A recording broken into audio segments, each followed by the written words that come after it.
All right, hi everyone, and welcome to this Yieldify masterclass featuring our very special guest from FIFO, 6 ways to boost conversions using social proof.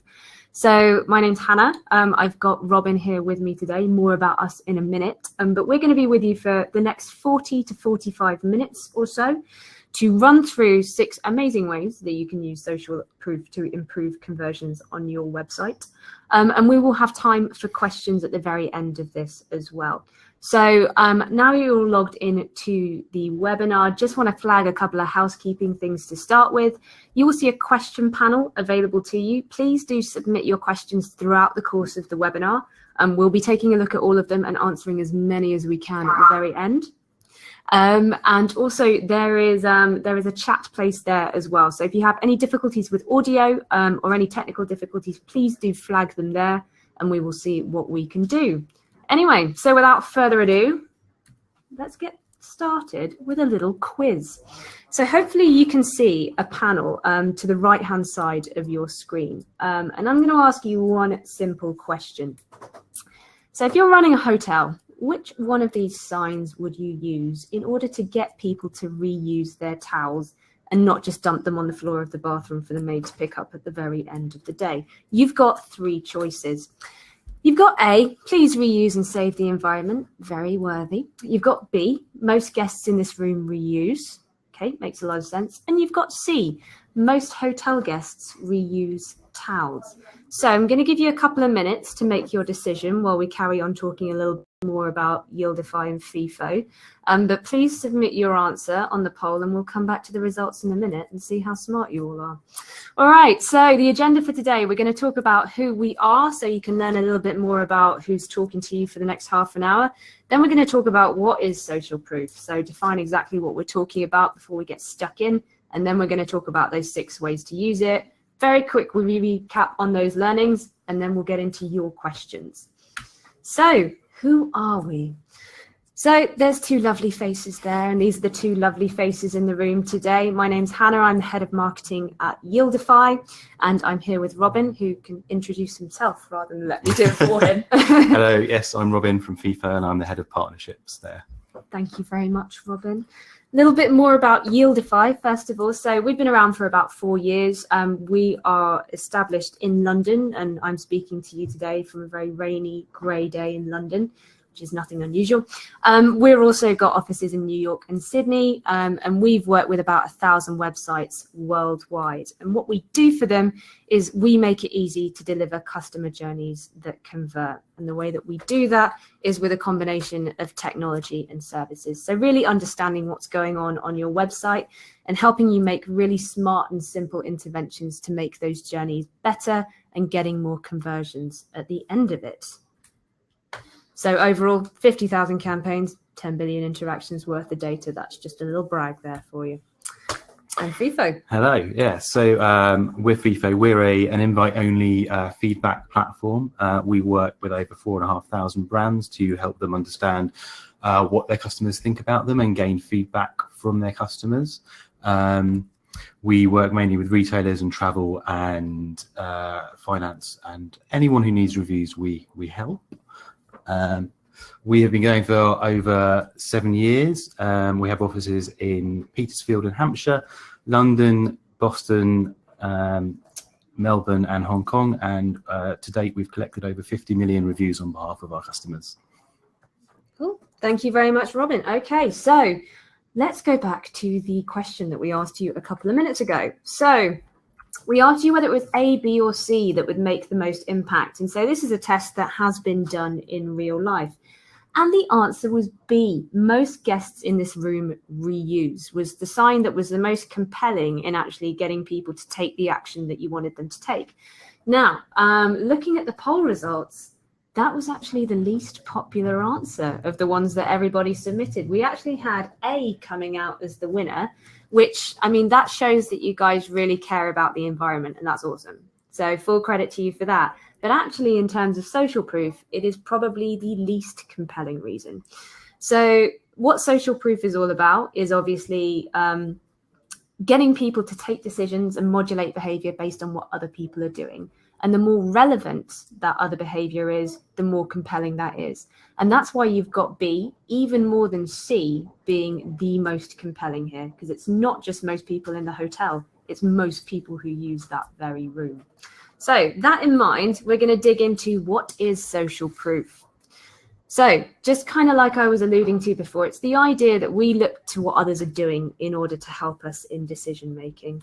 And obviously that can be boiled down to everyone else is into it, so I should probably be doing it too. And obviously a classic cultural reference here in order to make that super clear, which I'm sure everyone can relate to. But this has been an idea that has been obviously going around for many years, but increasing in popularity over the last few. A couple of really key books that express this idea is Psychology of Persuasion, influenced by Robert Cialdini, and Nudge, which came out about 8 years ago. And as a little bit of extra social proof here, Richard Thaler, who co-wrote the book, has just had the Nobel Prize for Economics. So obviously adding some social proof into his own work there, which is fantastic. So why is it important? I'm going to hand over to Robin to talk about why it's a big deal. Thank you. Thanks, Hannah. Well, the main reason is that, as you can see on the screen there, the purpose of a business is to create a customer who creates customers. Because as we all know, without a customer to use your services, a business can't exist.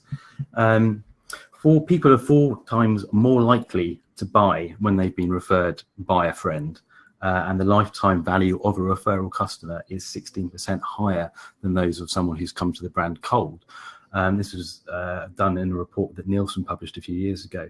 So as you can see, just based on those 2 facts, you need people to talk about your brand in order to engage other people in your brand. This is a very basic concept. And that's an overview of that. I think that moves on quite nicely onto the next section, which is me also. So the first point is use your reviews. People love to talk about the experiences that they've had. I'm going to start with a big statement here, the $2.7 billion button. Now, this came out of an Amazon test that they ran a few years ago when they first introduced the most recommended button, the thumbs up that you can see, that we all have come to recognize on the product pages. Amazon pushed the 3 best recommended reviews to the top of the media products category, and it increased sales of those products by about 20%, which extrapolated out over the year, added an extra $2.7 billion to their revenue. On top of that, they discovered that visitors that interact with the reviews and the questions, so any FAQ sections you might have, the ones that are involved, are 105% more likely to spend 11% more than those people who are just browsing and looking just to get a product done without any involvement. FIFO ran, we have a retail survey that we ran. We have a report you can download from our website, just a bit of a pitch there, but we did a survey earlier in the year to find what people found most important when it came to making a buying decision. Obviously, prices came first. Everyone needs a bargain. Everyone's looking for a bargain. But second was customer reviews. This was a good result for us, but surprised us that reviews was rated so highly when compared to product descriptions, star ratings, and even friends and family's recommendations. Reviews are personal. People like leaving reviews. 88% of consumers will trust online reviews as much as personal recommendations. This means that if you're not collecting reviews, you're only focusing on 12% of your consumers, which, as you can appreciate, is not a good return on investment. People like leaving reviews, as I say. This was an example I found for the duck tour at Boston Duck Tours. They have checked in, so they're showing that they're happy to be there. A friend has asked, was it fun? And they've commented saying it was so fun, we really enjoyed it. There's no mention of that on the Boston Duck Tours site. Someone has checked in and they're not making the most of the reviews that they're getting there. On top of that, reviews help increase confidence. This is coming back to the social proof basis. Adding organic stars to a listing on a SERP page increases conversion rates, or can increase conversion rates by up to 25%. It increases PPC, so AdWords click-through rates, by up to 17%. So that's the beginning of the customer journey. Once they're on the home page, you've got the social proof there of the, as you can see, I've used Shoe as an example because I think they're great proponents of innovation. But they've got the overall 93% service rating there on the homepage to justify that everyone else has rated this company as very highly. This is the service rating, so you know that they are a good customer-focused company. You can then click through that and see what the actual feedback is. It's not just a false rating that they're trying to help engender more feedback and more confidence with you there. And then on the product listing page and the product detail page, just the fact that they've got the star ratings is more likely to see an increased rate of click-through. And in fact, we have a recent case study that shows that on the product page, we had a customer who saw increased conversion rates of 14% once they started adding reviews to their product detail page. And then just a final point, which isn't social proof per se, but is an extra continuation of that building of trust. You've got the star rating and the reviews to build that as you go through the process. But then on the basket page, on the checkout page, you've got the listing of all the payment options, which just, they're familiar icons that people know, and they can see that this is a company that's working with these well-known brands and well-known payment security to make sure that your payment's going to be well looked after. Just a brief look at an example here of one of our clients, not on the high street, who you will all know, even though they're not on the high street. They found we've taken over 1 million reviews with them for them, and what they've reported back to us is that they saw a 10% uplift in conversion as a result from going from 0 reviews to 1 reviews. So just adding 1 review to a product detail page saw an increase of 10% conversion rate. Extrapolating that out again, when they saw the jump from 0 to 30, they saw a 25% increase, and 0 to 100, so when a product reached 100 reviews, it saw an increase of 37%. So as you can see, some really good figures coming back there just from adding reviews to your product pages. So that's the positive. What about the negative? People get scared of negative reviews because they think it reflects badly on them or their product. Just another little pop quiz. There's no real way for you to answer this, but a product with a bronze star review, most people would see a falling in purchasing and conversion rate. Actually, it has 110% more chance of selling compared to a product with no reviews. It's social proof in action. People don't want to be the first person to have bought something. Coming on to the next bit, someone's negative can be somebody else's positive. This is a great example of how to utilize negative reviews in a positive fashion. This is a snowboarding company who recently put this in their brochure. This was a review from TripAdvisor, too advanced. They want it to be advanced. That's their selling point. It's a tough mountain. To use another example, someone might leave a 1-star review to say this had no child-friendly facilities at this resort, but I might want a no child-friendly facilities at this resort. I want a nice relaxing getaway with no kids, so I might have that as a 5-star review.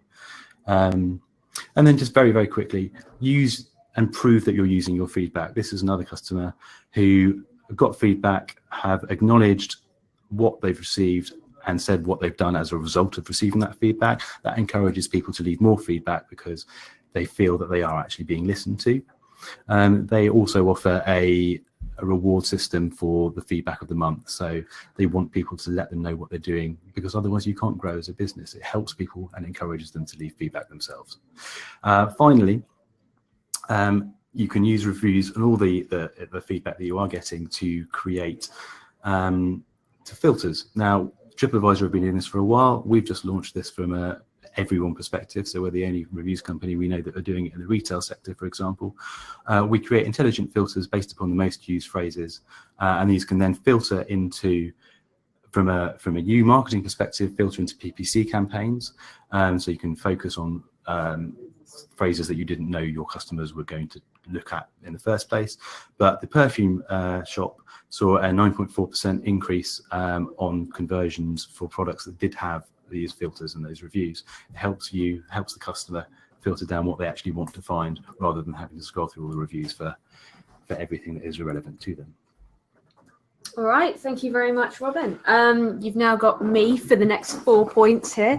So I'm going to start by talking about our second way of using social proof, and that's all about scarcity. So when we think scarcity, it's probably the most useful way to think about it in terms of supply and demand. So if you're a driver and you buy petrol from your car, you will be very familiar with the idea of how the value of something can fluctuate according to how much of it is on the market. And really with e-commerce, it's not too different. The less that someone thinks something is available, the more valuable they think it is, the more urgency they're going to have to getting their hands on it. And there's a picture of cookies here. Because there's actually an experiment behind this that proves it. So basically 2 cookie jars, exactly the same kind of cookies, I should note. And there was one jar completely full of cookies, one jar that had only a few cookies left in them. And the subjects of the experiment were asked to evaluate how much they thought those cookies were worth per cookie. And what turned out to be the case was that when there were very few cookies, they thought those cookies were really valuable. When there were loads of cookies, they were less valuable.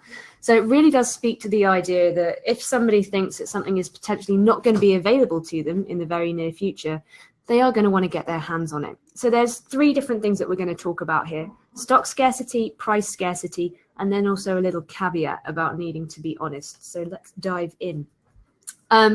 So here's an example all about stock scarcity. If, like me, you've been on ASOS, and if, like me, you go on ASOS too often for your own good, you will be very familiar with this low in stock notification that you can see here.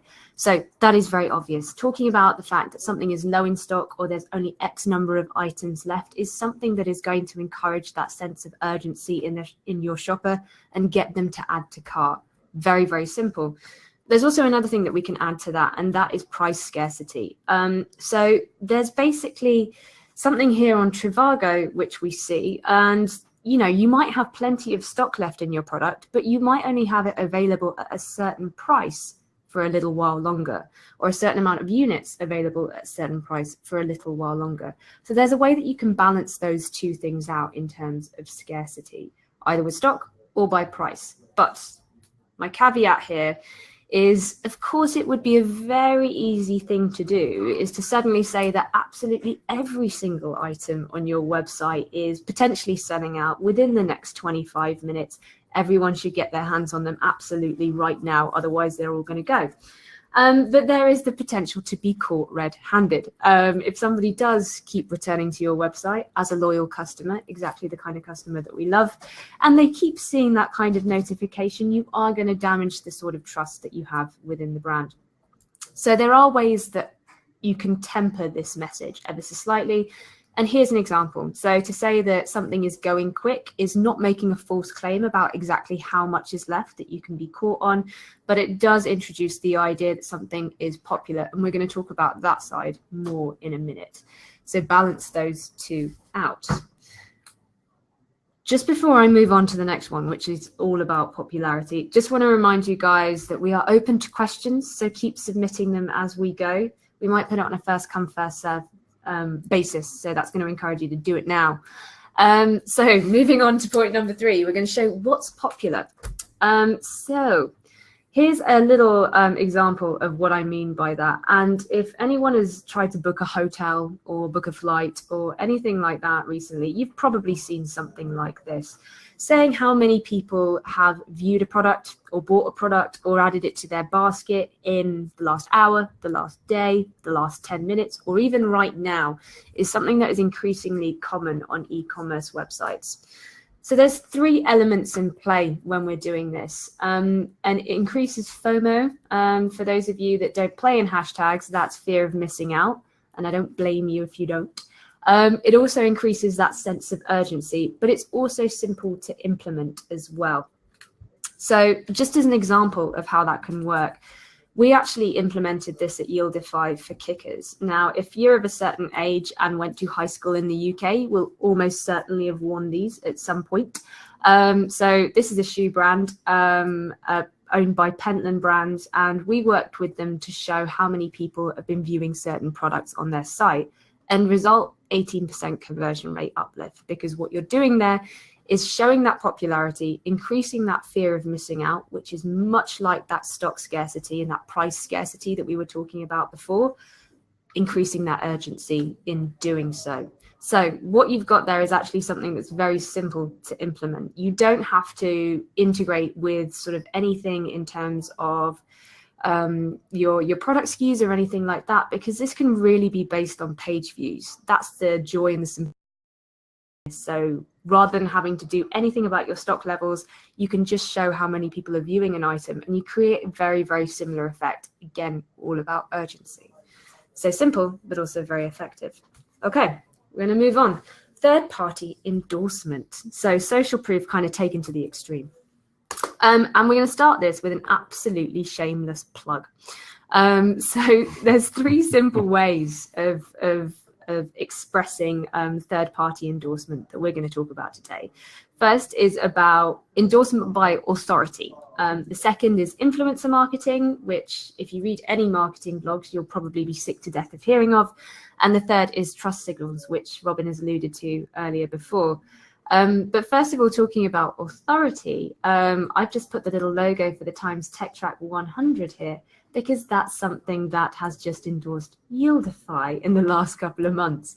So that is... And FIFO. And FIFO as well. So there you go. So talking about authority endorsement, what we mean by this is basically all of these kind of logos that you're seeing in front of you right now.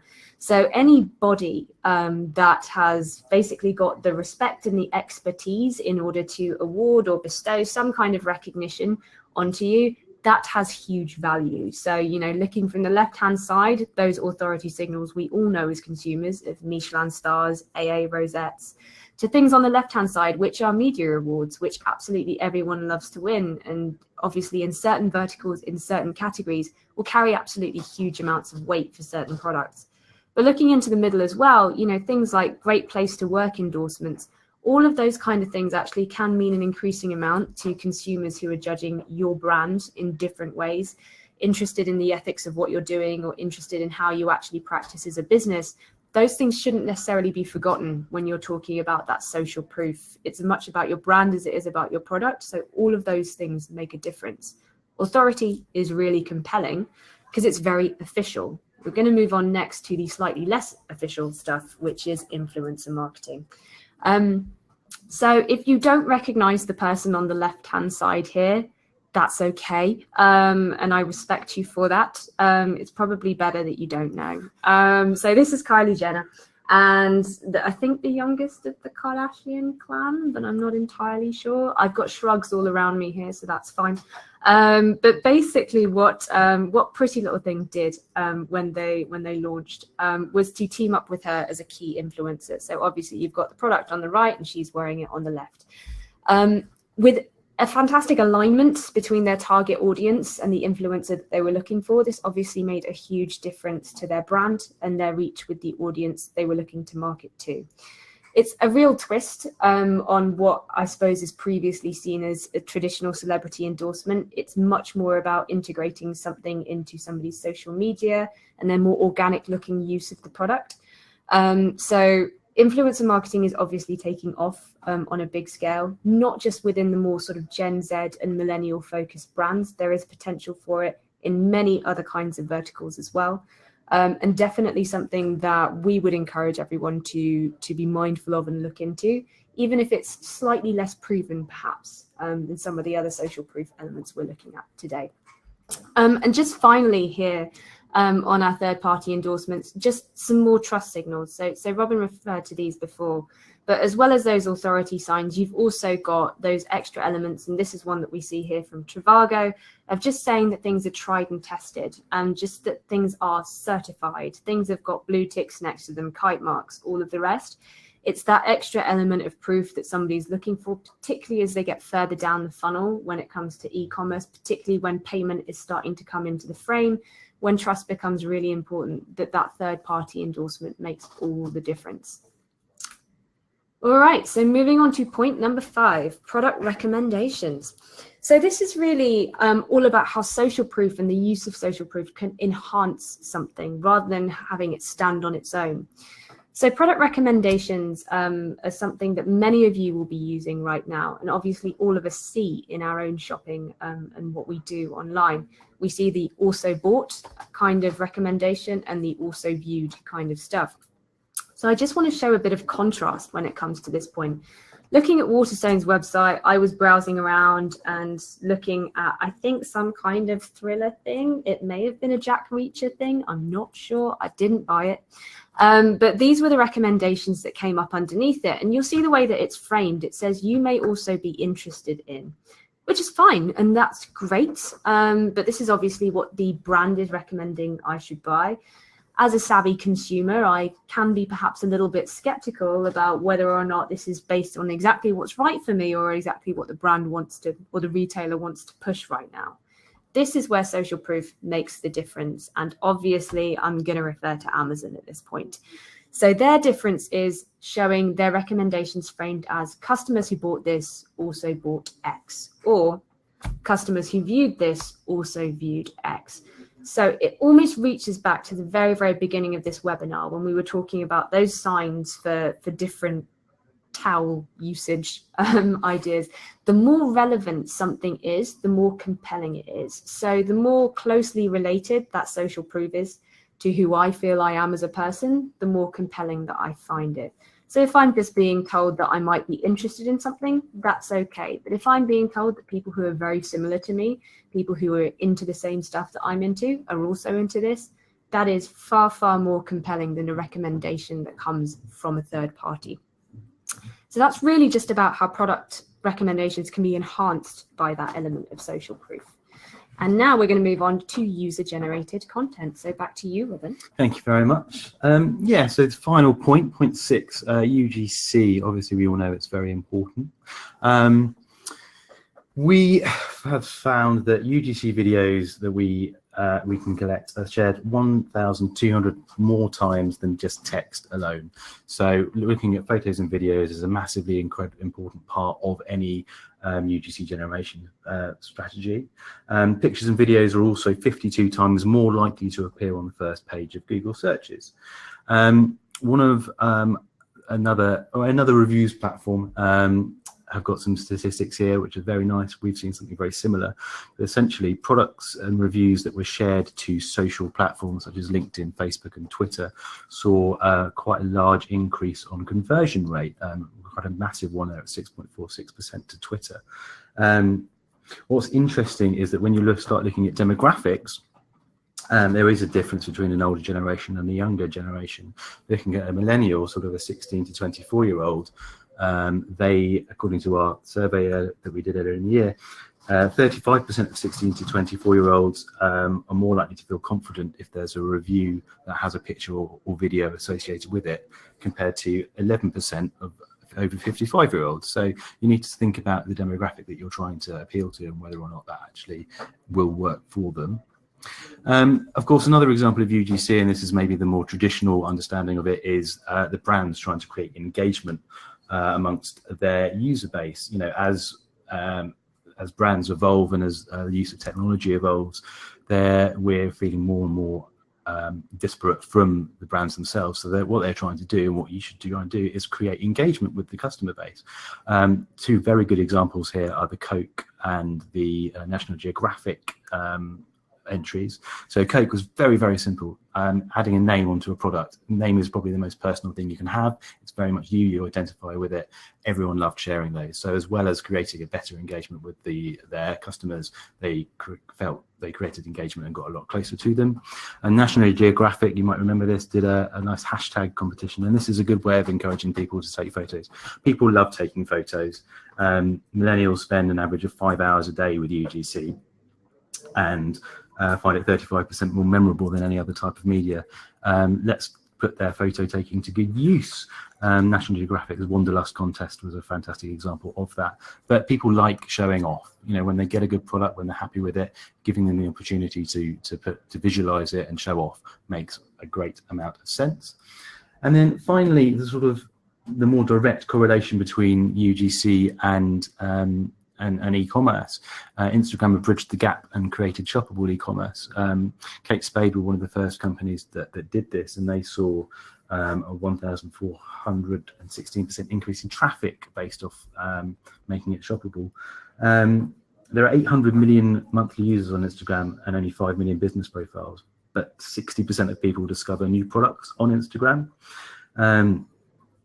Big Commerce has started introducing the ability to have shoppable products as well, and they've seen 100% increase in revenue from those products that are displayed on Instagram. It's the way forward. We need to try and remove the barriers between photos and shopping, and make sure that it's a fluid experience, because that's what customers expect. You want to try and make them, if they're there and then looking at an image that excites them, they should be able to buy it as quickly as possible. And that's sort of a summary of UGC. So fantastic. Thank you very much. So as a very quick recap of what we were just going through here. So number one, we're always talking about embracing and amplifying customer opinions. So all of those reviews that Robin was talking about at the very beginning are obviously absolutely crucial and have multiple uses across loads of different touch points. Number two, creating scarcity leads to urgency. Supply and demand is a great rule of thumb, and showing popularity to create FOMO easily is another way of kind of linking back to that idea of scarcity.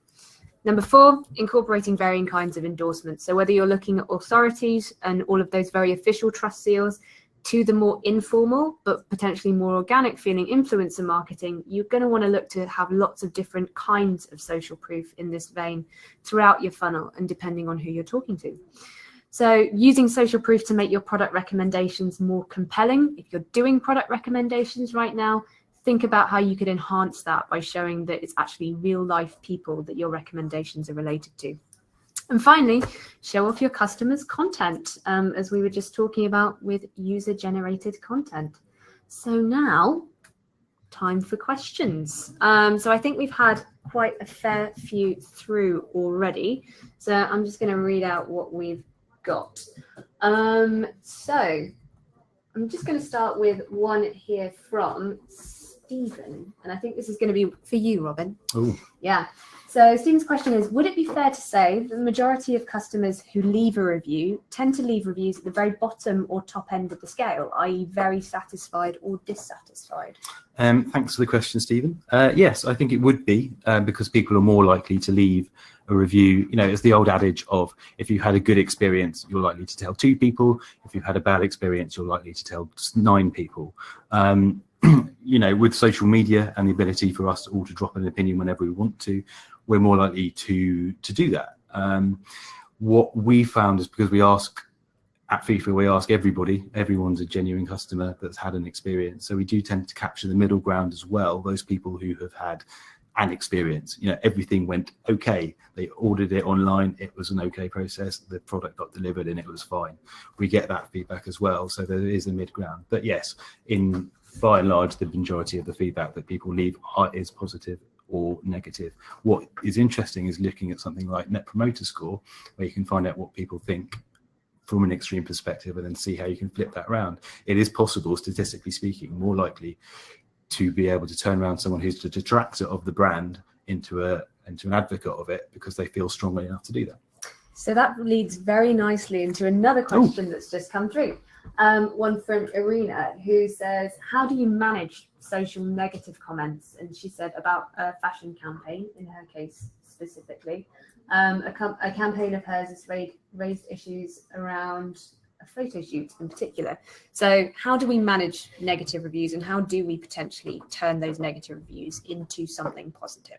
I think in the main, most people leave negative reviews either because they just like moaning, or because something genuinely bad has happened, in which case you need to address it. You know, what you need to think about is fixing a problem, because that's what it is. They've raised an issue. How are you going to fix it? And you need to show that you are understanding, you understand what the problem is, and then demonstrate that you are going to be able to sort it out and make it all better.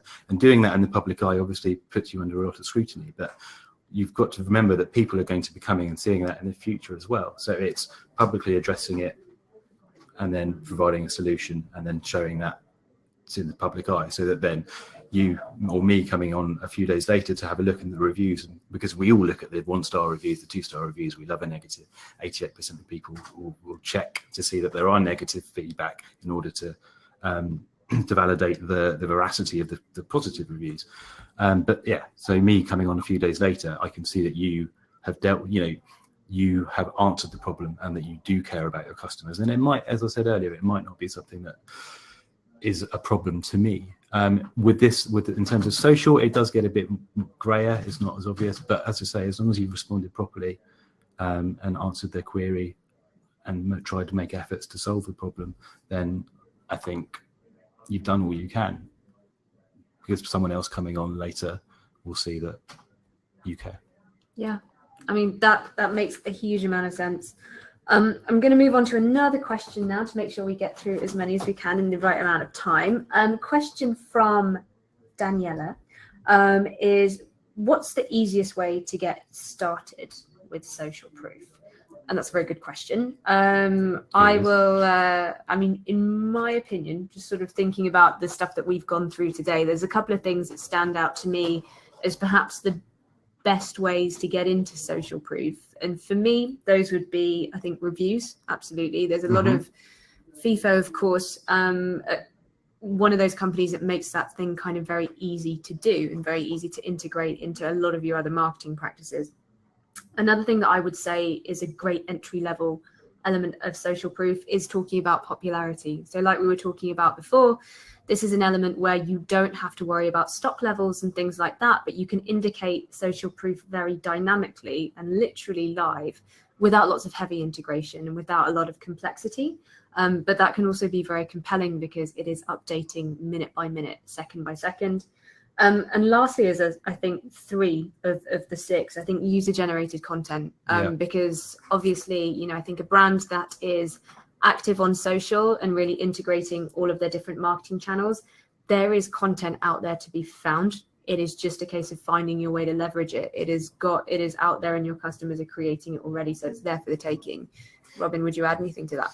No, I completely agree with all those points. I think we've got, you know, a few companies out there that do carousels.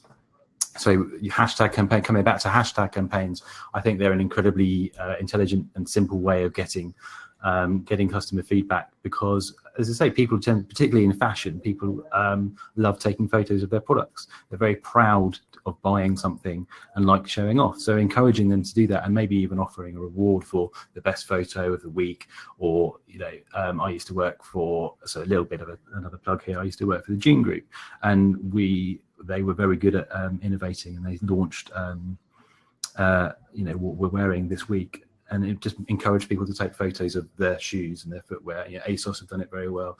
All of the fashion companies do that. And I think the UGC, your customers are your greatest marketeers. They will talk about you. If you encourage brand loyalty and encourage them to feel empowered and passionate about your brand, then they're going to want to take photos and shout about it. And UGC doesn't have to just be images as well. Like, you know, we do reviews. They are UGC. It's literally user-generated content. People are going to talk.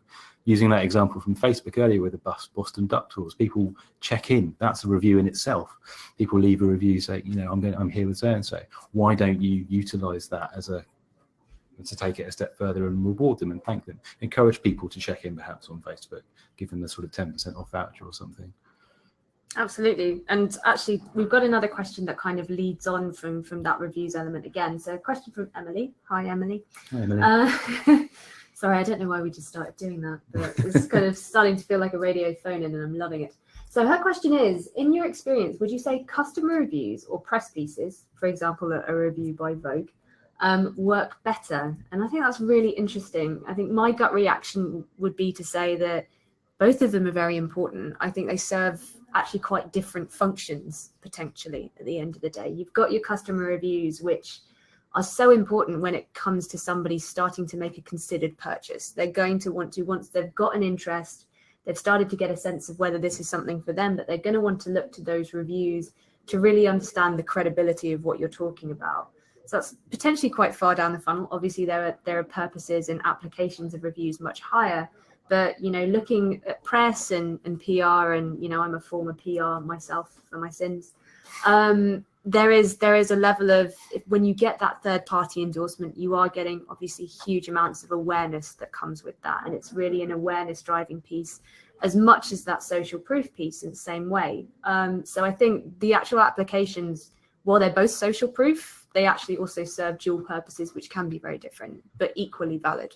Yeah, I agree. I think the reviews are generally a justification. They're sort of, In some products, they come at the end of the purchase funnel when it's just that final, I just need justification and proof that this is the right purchase to make. And everyone else, as you were referring to earlier with people like you have also bought, it's that buying into, okay, I'm safe. I know that I'm making the right decision here. But equally, they can come at the top of the purchase funnel when you're just doing a bit of research and trying to find out whether one shoe is more comfortable than another or something like that. In terms of PR pieces, yeah, because that helps generate marketing in itself. That tends to get bigger press. It's easier to generate traffic and interest based upon that, and then that tends to lead on to people looking into reviews further down the line. So they both got their part to play in it. Absolutely. Definitely. And I think we've probably got time for maybe one more question.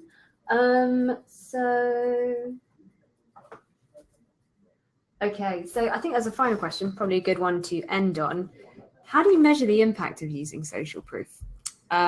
Which is obviously a great question and a very important one.